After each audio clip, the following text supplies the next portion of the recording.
হরে কৃষ্ণ। শাস্ত্রীয় সিদ্ধান্ত, ত্রিদণ্ড বেশ কি প্রভুর অনুমোদিত?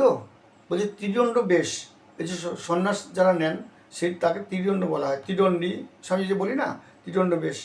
প্রভু কহে সাধু এ ভিক্ষুক বচন, মুকুন্দ সেবন ব্রত কইল নির্ধারণ, পরমাত্মার মাত্র বেদ ধারণ, মুকুন্দ সেবায় হয় সংসার তারণ। মুকুন্দ মানে কৃষ্ণ সেবার কথা বলছে এখানে। সেই বেশ কইল এবে বৃন্দাবন গিয়া কৃষ্ণ নিবেশন করি নিবৃত্তে বসিয়া। মানে নিবৃত্তে বসে মানে ফাঁকা জায়গায় বসে বৃন্দাবনে গিয়ে ওই কৃষ্ণ নিবেশন মানে চিন্তা করে। চৈতন্য চরিতামৃতে এই কথাটা রয়েছেন। ভক্তি প্রচার কি প্রভুর অভিপ্রিয়? মানে ভক্তি যে প্রচার করে সেটা কি অভিপ্রিয়? মথুরাতে পাঠাইল রূপ সনাতন, মানে রূপ সনাতনকে প্রভু মানে মথুরাতে পাঠালেন। মথুরাতে পাঠাইলেন রূপ সনাতন, দুই সেনাপতি কইল ভক্তি প্রচারণ। দুই সেনাপতি ভক্তি প্রচার করলেন। নিত্যানন্দ গোসাই পাঠাইল গৌড় দেশে, মানে নিত্যানন্দ প্রভুকে গৌড় দেশে পাঠালেন, মানে পুরী ধামে। তিহ ভক্তি প্রচারিল অশেষ বিশেষে, আপনে দক্ষিণ দেশে করিলাগমন, গ্রাম গ্রামে কইল প্রভু কৃষ্ণ নাম প্রচারণ। মহাপ্রভু দক্ষিণ দেশে গেলেন, ওখানে গ্রামে গ্রামে গিয়ে কৃষ্ণ নাম প্রচার করলেন। চৈতন্য চরিতামৃতের কথা। সকলেই কি স্বরূপত বৈষ্ণব? সবাই কি বৈষ্ণব? কেহ মানে কেহ না মানে সব তার দাস। বলে কেউ তো মানে, কেউ মানে বা কেউ মানে না, সবাই কিন্তু আমরা কৃষ্ণদাস। যত পৃথিবীতে যত মানুষ আছেন সবাই কৃষ্ণদাস। সেটা বলছে কেহ মানে কেহ না মানে সব তার দাস, যে না মানে তার হয় সেই পাপে নাশ। যে না মানে তার সেই পাপেই নাশ হয়ে যায়। চৈতন্যের দাসময়ী, চৈতন্যের দাস, চৈতন্যের দাসময়ী তার দাসেরও দাস। তার যদি দাসেরও দাস হতে পারি তাও আমার সৌভাগ্য। মহাপ্রভুর প্রচারকগণ কী রূপ? বলছে মহাপ্রভুর যে প্রচারকগণ আছে সেটা সে কী রূপ? এগুলো হচ্ছে সব প্রশ্ন করছে, প্রশ্ন উত্তর, এগুলো সব উত্তর হচ্ছে।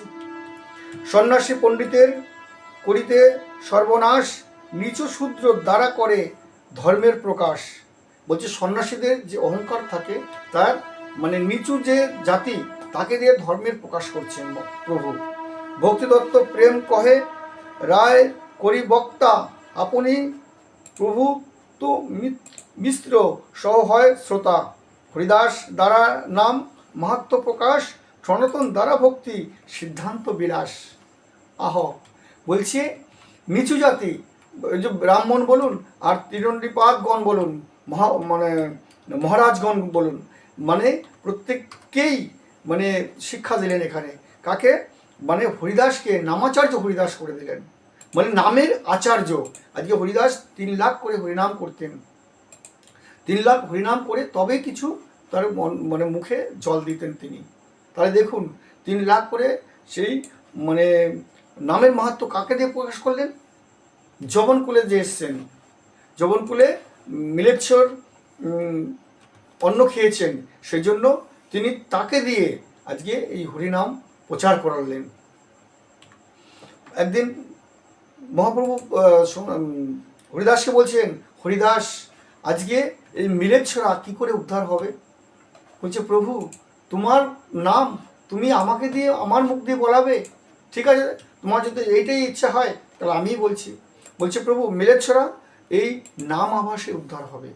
যে এই যে কলিযুগের বলবে হারাম হারাম বলবে, যেটা সনাতনীরা করবে, মানে তাদের যদি বিরুদ্ধ হয় সেটা বলবে এটা আমাদের হারাম। সেই যে হারাম বলল সেটা হচ্ছে নামাভাস। এই নামাভাসেই ওরা উদ্ধার হয়ে যাবে প্রভু। এই হচ্ছে শিক্ষা দিয়েছেন সেই হরিদাসকে দিয়ে। আচ্ছা, ভক্তি প্রচারক আচার্য কি নিচ? শুনি ঠাকুর কহে শাস্ত্র, এই সত্য হয় সেই নিচ নহে যাকে কৃষ্ণ ভক্তি হয়। দুহার মুখে কৃষ্ণ নাম করিছে নর্তন, এই দুই অধম নহে হয় সর্বোত্তম। প্রভু কহে তোমার স্পর্শী আত্ম পবিত্রতে ভক্তি বলে পারো তুমি ব্রহ্মাণ্ড শোধিতে। বলছে নাম আর হচ্ছে আচার্যগণ, মানে আচার্য বড় বড় ব্রাহ্মণ, এরা এরা হচ্ছে বড় বড় পণ্ডিত, এদের নিজেকে বলে। যদি সে কৃষ্ণ নাম না করে তারা কিন্তু চণ্ডালেরও অধম। কৃষ্ণনাম যে করবে সেই কিন্তু উত্তম। সেই প্রভু এখানটায় বললেন, মহাপ্রভু যখন হরিদাস পুরীধামে গেলেন, যখন আলিঙ্গন করতে যাচ্ছে, বলছে প্রভু না না না আমাকে স্পর্শ করো না। বলছে কেন? বলছে আমি মিলেচ্ছর অন্ন খেয়েছি প্রভু, তাই আমাকে স্পর্শ করো না। বলছে প্রভু কহে তোমার স্পর্শী আত্ম পবিত্রতে, মানে আমি পবিত্র হওয়ার জন্য তোমাকে স্পর্শ করছি। ভক্তি বলে পারো তুমি ব্রহ্মাণ্ড শোধিতে। তোমার এত ভক্তি, তুমি ব্রহ্মাণ্ডকে শোধিতে পারো। তাহলে দেখুন, আজকে নিচু জাত বলে কিছু নেই। আজকে যারা কৃষ্ণ ভজনা করবে তারাই অনেক অনেক উঁচু, অনেক ধনী। কৃষ্ণ ধরে যারা ধনী তারাই একমাত্র ধনী। আজকে অনেকের কোটি কোটি টাকা আছে কিন্তু কৃষ্ণ নাম করে না, তারা মানে বলতে হবে ভিখারির থেকেও অধম। যারা নাকি কিছু নেই, মানে তারা দিনান্তে দিন চলে না, তারাও যদি কৃষ্ণ নাম করে, কৃষ্ণ ভজনা করে, তারা ওদের থেকে অনেক অনেক ধনী, তারা কৃষ্ণ ধনী। আচ্ছা, ভক্তকে বলছে সেই শুদ্ধ ভক্ত তোমা ভজে তোমা লাগি, আপনার সুখ দুঃখ হয় ভোগ ভাগী। মানে যত দুঃখই হোক সেটাই মানে ভাগ করে নেয়। তোমা অনুকম্পা চাহে ভজে অনুক্ষণ, অচিরে মিলে তার তোমার চরণ। প্রভু অচিরে মানে শেষকালে তোমারই চরণ সে পায়। তাহলে সেই হচ্ছে ভক্ত। টাকা পয়সা থাকলেই ভক্ত হওয়া যায় না, টাকা দিয়ে ভক্ত মানে গোবিন্দকে কেনা যায় না, ভক্তি দিয়েই গোবিন্দকে পাওয়া যায়। শক্তিমানের প্রতি প্রভুর আদেশ কি? যারা শক্তিমান তাদের আদেশ কি? যারা দেখে তারে কহে কৃষ্ণ উপদেশ, আমার আজ্ঞায় গুরু হইয়া তারও এই দেশ। বলছে তুমি যাকে দেখো তাকে কৃষ্ণ নাম উপদেশ করো, আর আমার আজ্ঞাতেই তুমি গুরু হয়ে এই দেশকে তুমি মানে উদ্ধার করো। কবনা বাঁধিবে তোমার বিষয় তরঙ্গ, পুনরপি এই ঠাই পাবে মোর সঙ্গ। বলে কখনোই যেন তোমার মানে ওই যে এখনকার যেরকম টাকা জমাবো, টাকা রাখবো, টাকা মানে পাহাড় করে দেবো, নিজের ব্যাংকে রাখবো, কিন্তু প্রভু কি বলছেন এখানে? বলছে কবনা বাঁধিবে তোমার বিষয় তরঙ্গ। টাকা পয়সা মানে করবো, বড় বাড়ি করবো, আমি টাকা লাখ লাখ টাকা রেখে দেবো, এটা করলে প্রভুর চরণ পাবে না। সেটাই বলছে পুনরপি এই ঠাই পাবে মোর সঙ্গ। বলছি তুমি এরকম করো, শেষ জীবনে তুমি আমারই চরণ তুমি পাবে। প্রভু কহে প্রভু তোমার না হবে অভিমান, নিরন্তর কহ তুমি কৃষ্ণ কৃষ্ণ নাম। কোনো সময় অহংকার করবে না, সবসময় তুমি কৃষ্ণ কৃষ্ণ নাম করবে। কৃষ্ণ দেশে করো জীবের নিস্তার, অচিরে কৃষ্ণ তোমার করিবে অঙ্গীকার। মানে তুমি কৃষ্ণ নাম বিলাও, কৃষ্ণ নাম উপদেশ করো, এবং অচিরে মানে শেষে তুমি করিবে অঙ্গীকার, কৃষ্ণই তোমাকে উদ্ধার করবেন। মহাপ্রভু এই কথা বলছেন। বলছে তীব্রতম দুঃখ কি? বলছে তীব্রতম দুঃখ সেটা কি? কৃষ্ণ দুঃখর মধ্যে কোন দুঃখ হয় গুরুতর? কৃষ্ণ ভক্ত বিরহ বিনা দুঃখ নাহি পর। শিরে বজ্র পরে যদি পুত্র মরি যায়, তাহা সহিত তোমার বিচ্ছেদ সহন না যায়। বলছে যদি আমার পুত্র মরে যায় সেটা আমি সহ্য করে নেব প্রভু, কিন্তু তোমার বিরহ আমি সহ্য করতে পারবো না। এই কথাগুলো সবই চৈতন্য চরিতামৃততে রয়েছে। বলছে মহন্তের স্বভাব কি? মহন্তের স্বভাব এই তারিতে পামর, নিজ কার্য নাহি তবু যান তার ঘর। মহন্তের স্বভাব হচ্ছে সে যদি অনেক তিরস্কারও করে, কিন্তু তাকে তারিবার মানে তাকে উদ্ধার করার জন্য নিজে তার ঘরে যান। এটাই হচ্ছে মহন্তের বাস্তব। এইটাই ভক্তের দেহ আদরের কেন? ভক্তের দেহ সেটাও আদরের। প্রভু কহে, তোমার দেহ মোর নিজ ধন, তুমি মোরে করিয়াছ আত্মসমর্পণ। তোমার শরীর মোর প্রধান সাধন, এ শরীরে সাধিব আমি বহু প্রয়োজন। বল, তোমার এই তুমি শরীরকে তুমি বিনাশ করবে ভেবেছ? মনে মনে চিন্তা করছিলেন তুমি বিনাশ করবে। আজকে তোমার এই শরীর দিয়ে আমি কত মানে বহু বহু প্রয়োজন সাধন করবে তোমার এই দেহ দিয়ে। কৃষ্ণ ভক্তি, কৃষ্ণ প্রেম, সেবা প্রবর্তন, লুব্ধ তীর্থ উদ্ধার আর বৈরাগ্য শিক্ষণ। কত কিছু তোমার এই দেহ দিয়ে আমি করব। মানে কৃষ্ণ ভক্তি, কৃষ্ণ প্রেম আর লুব্ধ তীর্থ উদ্ধার। মানে যত বৃন্দাবন বন হয়ে পড়েছিল সেই এই তোমার মানে সেটা দিয়ে সেই এই সর্বস্বামী প্রথমে দিয়েই এই সনাতন গোস্বামী বলুন, রূপ গোস্বামী বলুন, এদেরকে পাঠিয়েই এই লুপ্ত তীর্থকে উদ্ধার করেছিলেন। এসব কর্ম আমি যে দেহে করিব, তাহা ছাড়ি চাহ তুমি কেমন সহিব? তুমি তুমি দেহ ত্যাগ করবে, সেটা ছেড়ে চলে যাবে, আমি সেটা কি করে সহ্য করব? মহাপ্রভু দেখুন কিরকম ভক্ত তারা, কিরকম ভক্ত বলেই আজকে এই কথাগুলো মহাপ্রভু বলছেন। অনুভবের স্বভাব কি? প্রভু কহে, রামানন্দ বিষয়ের খনি। রামানন্দ হচ্ছে বিষয়ের খনি। আপনার কথা পর মুন্ডে দেন আনি। মহা অনুভবের এই মত স্বভাব হয়, আপনার গুণ নাহি আপনে করায়। নিজের গুণ কখনো নিজে বলে না। কৃষ্ণ নামের মুখ্য অর্থ কি? বলছে কৃষ্ণ নামের মুখ্য অর্থ কি? প্রভু কহে, কৃষ্ণ নামের বহু অর্থ নাহি মানি। প্রভু বলছে কৃষ্ণ নামের বহু অর্থ আমি মানি না। শ্যাম সুন্দর যশোদানন্দর মাত্র এই জানি। বলছে শ্যাম সুন্দর যশোদানন্দন এই মাত্র জানি। অত অর্থ করে তো লাভ নেই, কৃষ্ণ নামের অত অর্থ করে কি লাভ? আবার বলছেন প্রভুর অবতারের প্রয়োজন কি? মানে মহাপ্রভুর অবতারের প্রয়োজন কি?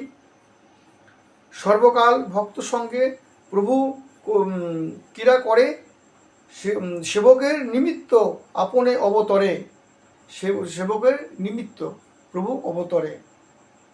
এই তিন স্বভাব শ্রী ভক্ত বৎসল, ইহা টানে নিবারিতে কার আছে বল? ইহার টানে নিবারিতে কার আছে বল? মানে ভক্তের টানেই ভগবানের আসতে হয়। প্রভু ভোজনের সামগ্রী কি? প্রভুর ভোজনের সামগ্রী কি? ভিক্ষা করে প্রভু বিষয় বর্গ সন্তোষার্থ, নিরবধি প্রভুর ভোজন পরমার্থ। ভিক্ষা যে যা হয় সেটাই মানে ভাগ করে ভগবানকে নিবেদন করে প্রভু সেইটা প্রভুকে দিলেই প্রভু খুশি। বিশেষে চলিল যে অবধি জগন্নাথে, নামে যে ভোজন প্রভু করে সেই মতে। ভোজনের ফল কি? তোমারও ভজনের ফল তোমাতে প্রেমধন, বিষয়ে লাগি মোর ভজে সেই মূর্খ জন। তোমা লাগি রামানন্দ রাজ্য ত্যাগ কইল। রাজ্য ত্যাগ করে রামানন্দ চলে এসছেন, সেই কথাটা বলছেন। তোমা লাগি সনাতন বিষয় ছাড়িল। সনাতন বিষয় ছেড়ে তোমার কাছে চলে আসছে। তোমা লাগি সনাতন বিষয় ছাড়িল, তোমা লাগি রঘুনাথ সকল ছাড়িল, হেতায় তাহার পিতা বিষয়ে পাঠাইল। যখন রঘুনাথ দাস গোস্বামী মানে পুরীতে থাকতেন, বাবা খুব চিন্তা করতেন সেটা কি খাবে, কি পড়বে, মানে কত কষ্ট করে রাজার ছেলে ছিলেন, আর ওখানে গিয়ে কোথায় শোবে, মানে মানে এই চিন্তা করে করে ও সেবককে দিয়ে মানে প্রত্যেক মাসে টাকা পাঠিয়ে দিতেন। সেই টাকা দিয়ে প্রভুর ওই বৈষ্ণব সেবা দিতেন। এরকম মানে বহুদিন করেছে। করার পরে রঘুনাথ দাস গোস্বামী ভাবছে না না, এ কি, আমি বিষয়ের সম্পত্তি খেলে বিষয় হয়ে যায়, বিষয় মানে বিষ হয়ে যায়, সেজন্য আমি আর এখান থেকে টাকা নেব না। যখন পরের মাসে টাকা দিতে আসলো, বলে না, আমি এই টাকা নেব না। এবার আর মহাপ্রভুকে নিমন্ত্রণ করে না। একদিনকে সেবক সবাইকে জিজ্ঞেস করছে, আচ্ছা রঘুনাথ তো আমাকে মাঝে মাঝে নিমন্ত্রণ করে মানে সেবা দিত, তা রঘুনাথ কেন আমাকে সেবা দেয় না? তখন বলছে প্রভু ও মানে বারণ করে দিয়েছে, বিষয়ের মানে টাকা নেবে না, বিষয় টাকা নিয়ে আপনাকে ওই বৈষ্ণব সেবা দেবে, সেটা রঘুনাথ আর করবে না বলছে। কেন? বিষয় অন্য বিষ। তাই বলছে ও আচ্ছা আচ্ছা, তাই রঘুনাথ এই কথা বলেছে, বাহ বাহ, খুব ভালো খুব ভালো। মহাপ্রভু তখন এই কথাটা শুধু বললেন, তোমার অনুকম্পা চাহে ভজে অনুক্ষণ, অচিরে মিলে তার তোমার চরণ। বলছে প্রভু অচিরেই এরকম ভক্তি যদি তার থাকে, অচিরেই তোমারই চরণ সে প্রাপ্ত হবে। তাই আজকে এই যে যখন মহাপ্রভু এই ধরাধাম থেকে চলে গেলেন, 3 গোস্বামী একসঙ্গেই তার দেহ রাখলেন। তার মধ্যে এই রঘুনাথ দাস গোস্বামী হচ্ছে, আপনারা তো বৃন্দাবনে যান দেখবেন রাধাকুণ্ডের পাশেই 3 জনের সমাধি, শুনে 3 জনেই একই তিথিতে ওই অপকট লীলা করেছিলেন। বলছে শ্রী গৌরাঙ্গ ঈশ্বর বুদ্ধি হয় না কেন? মহাপ্রভু কিন্তু কখনই বলতেন না আমি ঈশ্বর, কখনো ঈশ্বর বুদ্ধি করেননি। ভট্ট কয়ে তার কৃপা লেশ হয় যারে, সেই সে তারে কৃষ্ণ করি রইতে পারে। বলছে যার মানে প্রভুর কৃপা হয় সেই তাকে কৃষ্ণ বলে মেনে নিতে পারে। তার কৃপা নহে যারে, পণ্ডিত নহে কেনে, দেখিলে শুনিলে তার ঈশ্বর না মানে। মানে পণ্ডিত হলেও দেখছে শুনছে মহাপ্রভুকে, মানে সে ঈশ্বর বলে থেকে মানতে পারে না। কেন? তার সেই ভাবই তো আসেনি, সেই কথাটা বলছেন। চৈতন্য অবতারের বৈশিষ্ট্য কি? সংকীর্তন আরম্ভে আমার অবতার, উদ্ধার করিব সর্ব পতিত সংসার। যে দৈত্য দানবে মোরে কবু নাহি মানে, এ যুগে তাহারা কাল দেবে মোর নামে। বলছে যে দৈত্য দানব তারা তো অনেক যুগে যুগে আমাকে মানে না, এই যুগে তাহারাও এই কানবে আমার নামে, যে নাম আমি প্রচার করব সেই নামেই তারাও কান্না করবে। সাধন বক্র কি? সাধুসঙ্গ হইতে হয় শ্রবণ কীর্তন, সাধন ভক্ত হয় সর্বর্থ নিবর্তন। অনর্থ নিবৃত্তি হইলে ভক্তি নিষ্ঠা হয়, নিষ্ঠা হইতে শ্রবণার্ধর রুচি উপজয়, রুচি হইতে ভক্তি হয়। আসক্তি প্রচুর, আসক্তি হইতে চিত্ত জন্মে পিতাঙ্কুর। মানে আসক্তি করলে হবে না, পিতাঙ্কুর। সেই রতি গাঢ় হইলে ধরে প্রেম,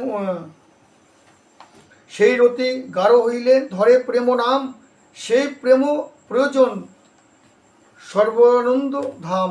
মানে সেই অঙ্কুর হতে হতে, কৃষ্ণনাম যত আমরা করব, অঙ্কুর হতে হতে সেই প্রেমধাম আমরা পৌঁছে যাব। মহাপ্রভুর দয়া কিরূপ? বলছে মহাপ্রভুর দয়া কিরূপ? গোপীনাথ কহে তোমার কৃপা মহাসিন্ধু, উচ্ছলিত করে যবে তার এক বিন্দু। গোপীনাথ বলছি কথাটা। মেরু পর্বত মন্দর ডুবায় যথা তথা, এই 2 গণ্ড শৈল ইহার কথা তথা। শুক্ল তর্ক খলি খাইতে জন্মে গেল যার, তারে নিলাম মৃত পিয়াও এ কৃপা তোমার। বলছে শুকনো ঠন্ড যত কিছুই হোক, যদি তুমি তাকে কৃপা করো, তার কৃপা অবশ্যই প্রাপ্ত হবে। প্রেমপ্রাপ্তির সাধন কি? প্রভু কহে শাস্ত্র কহে শ্রবণ কীর্তন, কৃষ্ণ প্রেম সেবা ফলের পরম সাধন।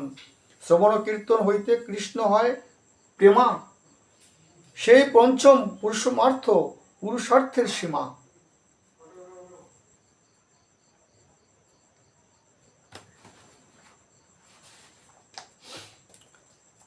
প্রেম কি নাম অপরাধীর প্রাপ্য? বলছে প্রেম নাম অপরাধীর প্রাপ্য। বহু জন্মে করে যদি শ্রবণ কীর্তন, তবু তো না পায় কৃষ্ণ পদ প্রেমধন। বলছে বহু জন্ম যদি কৃষ্ণ নাম করে, মানে তাও হবে না। কি বললেন?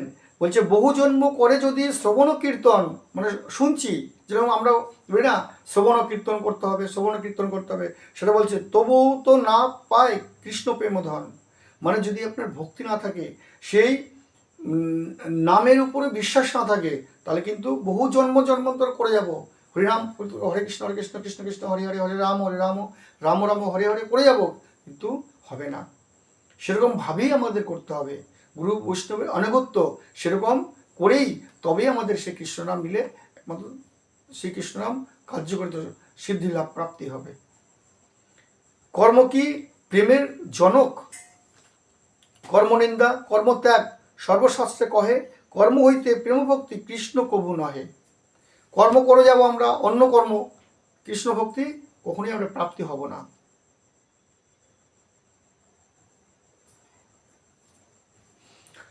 সব মুক্ত হইলে চলিবে কিরূপ? বলছে সবাই যদি মুক্ত হয়ে যায় তাহলে কি করে চলবে? একই ডুমুর বৃক্ষে লাগে কোটি ফলে, কোটি যে ব্রহ্মাণ্ডে বাসে বিরজার জলে। বলছি একটা ডুমুর গাছে বহু বহু ডুমুর ফলে, যদি একটা পড়ে গেলে তার বৃক্ষের কি আসে যায়, সেটা বলতে বোঝাতে চাইছেন। একই ডুমুর বৃক্ষে লাগে কোটি ফলে, কোটি যে ব্রহ্মাণ্ডে ভাসে বিরজার জলে।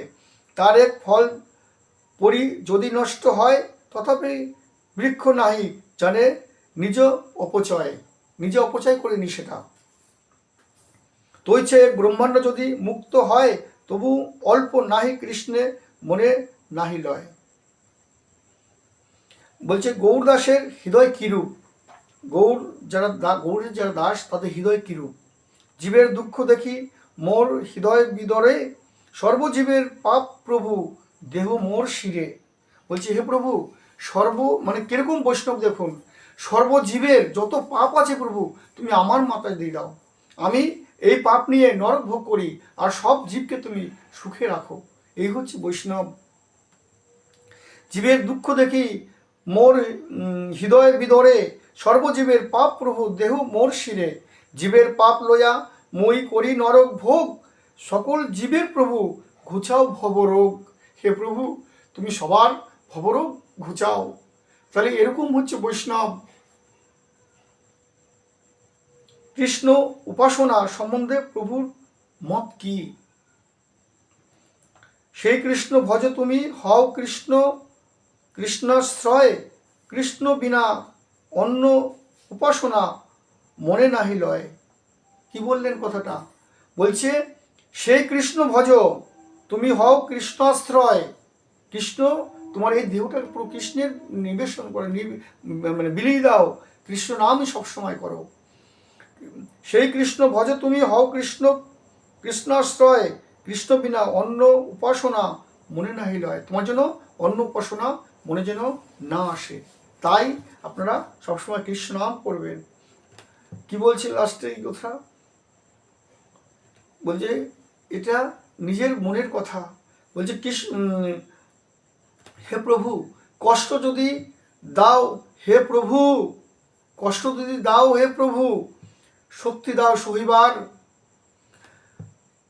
বোঝা যদি চাপাও মাথায়, শক্তি দাও সহিবার। প্রভু তুমি তো নামিয়েছ, কিন্তু তোমার এই নাম যাতে নিতে পারি সেই তুমি শক্তিও দাও। কেন? এই সবসময় এই চিন্তা আপনারাও করবেন, যাতে এই মানে না আমরা নাম কীর্তন যারা করছি, যারা এই বৈষ্ণব লাইনে এসছি, এবং প্রভুর সবসময় গুণকীর্তন করবেন। কেন? সবসময় দৈন্যতা করবেন। দৈন্যতা করলে আর কেন যত কষ্টই হোক আমার, কেন ওই যে প্রভুকে বলবেন প্রভু যখন কষ্ট দিচ্ছ তাহলে সেটা সবারও ক্ষমতা আমাকে দাও, তাই যাতে তোমার যত কষ্টই হোক তোমার গুণকীর্তন যেন আমি করতে পারি, এবং এই করে করেই যেন আমার শেষ জীবনটা মানে ব্যতীত করতে পারি। তাই মানে আপনারা কৃষ্ণনাম অবশ্যই করবেন, আর প্রভুর সবসময় স্মরণ করবেন। হরে কৃষ্ণ।